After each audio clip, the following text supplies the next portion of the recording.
ስለሆነ ኢየሱስ ክርስቶስ ዋለ በአደባባይ ሲሰደብ ሲከሰስ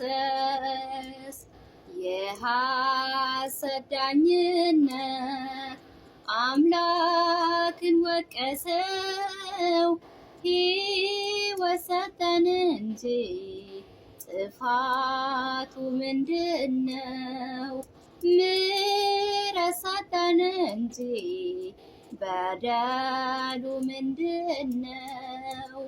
ከቃሉ እብለትን ባያገኙበትም ዝምታውን አይተው አላዘኑለትም። ባላወቁት መጠን ጠሉት ካለ በደል ጥፋቱ ምን ይሆን የሚያደርስ ከመስቀል? በደሉ ምን ይሆን የሚያደርስ ከመስቀል? እውነት ስለሆነ ኢየሱስ ክርስቶስ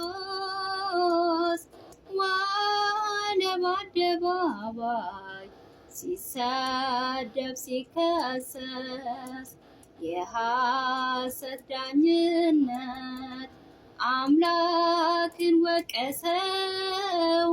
ሕይወት ሰጠን እንጂ ጥፋቱ ምንድነው? ምሕረት ሰጠን እንጂ በደሉ ምንድነው?